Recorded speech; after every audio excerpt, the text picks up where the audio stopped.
Bonjour, aujourd'hui j'expérimente une nouvelle guidance, une guidance dans le domaine sentimental. Pour cette guidance, j'ai utilisé l'oracle L'énergie de la Lémurie de Easy Ivy. Voilà, parce que honnêtement, moi je suis très connectée aux énergies lémuriennes. C'est vraiment quelque chose avec qui j'ai de la facilité et qui vient facilement à moi.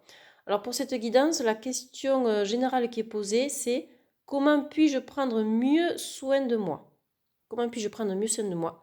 Première carte, quelle image ai-je de moi? Quelle image ai-je de moi? Avenir ancien.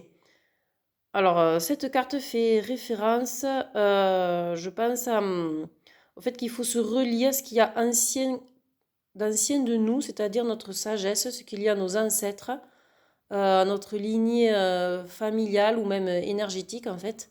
Et je pense que nous savons tous à l'intérieur de nous qu'il y a vraiment des sagesses et des connaissances enfouies et que pour notre avenir, eh bien, faut les écouter. On est capable de les écouter et de les faire revenir à la surface en fait. On a conscience qu'il y a quelque chose en nous et qu'on peut le faire revenir à la surface pour l'écouter. Deuxième carte. Est-ce que je sais faire passer mes besoins avant ceux des autres? Est-ce que je sais faire passer mes besoins avant ceux des autres? Transformation. Alors, ben, du coup, là, c'est qu'en fait, sûrement, c'est pas le cas. C'est que souvent, c'est peut-être inconscient, mais souvent, on a tendance à toujours penser aux autres, qu'est-ce qu'il faut faire, qu'est-ce qu'on doit faire, et on a tendance à s'oublier. Et en fait, alors, c'est bien, hein, ça vient d'une bonne intention, mais c'est pas forcément productif parce que finalement, nous, on s'oublie, on baisse nos énergies, et si on fait pas ce qu'il faut pour nous, bien après, on va chercher des réponses chez les autres alors qu'en fait, elles sont à l'intérieur de nous. Donc d'abord, assouvir ses propres besoins avant de s'intéresser à ceux des autres. Troisième question. Que dois-je laisser derrière moi pour être plus authentique? Chakra du cœur. Revenir à l'amour. Donc là, je dirais, c'est pas ce que je dois laisser derrière moi, mais plutôt ce que je dois faire émerger. C'est-à-dire que pour être plus authentique, eh bien, en fait, il ne faut pas être dans le mental, il ne faut pas être que lié à la raison.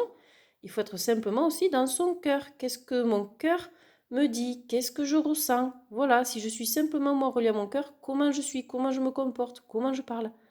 Être authentique. Quatrième question.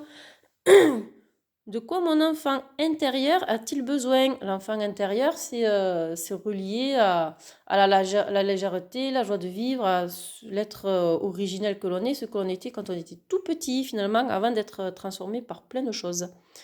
Donc, de quoi mon enfant intérieur a-t-il besoin? Eh bien, de lâcher prise. Voilà, ben, justement, c'est retrouver la lâcher prise, c'est aussi retrouver un peu de légèreté. C'est qu'à un moment donné, il faut savoir se rendre compte des choses sur lesquelles on peut agir et des choses sur lesquelles on ne peut pas agir. Et quand on ne peut pas agir sur quelque chose, que cela ne dépend pas de notre volonté, de nos capacités, eh bien, il faut lâcher prise, il faut laisser faire et se concentrer là où on a du pouvoir. Comme ça, on se ressent plus léger, on arrête de porter trop de poids sur les épaules. Légèreté. Cinquième question, dernière question. Comment puis-je changer mes énergies pour être plus dans l'amour? Comment puis-je changer mes énergies pour être plus dans l'amour?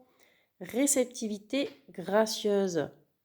Eh bien voilà, il faut se reconnecter à notre capacité à recevoir.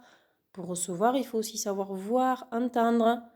Il y a plein de choses que l'on reçoit tous les jours, des belles choses, mais on ne sait pas forcément les voir puisqu'on est concentré sur justement tout ce qu'il faut faire, tout ce qu'on doit faire.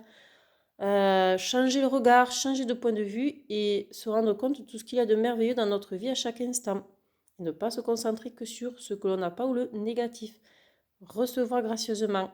Plus on ouvre, on se concentre sur cette capacité à recevoir, en fait, plus elle s'ouvre et plus on se rend compte des belles choses qu'on reçoit tous les jours.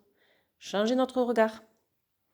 Voilà, j'espère que cette guidance vous aidera à prendre mieux soin de vous. Belle journée à tous.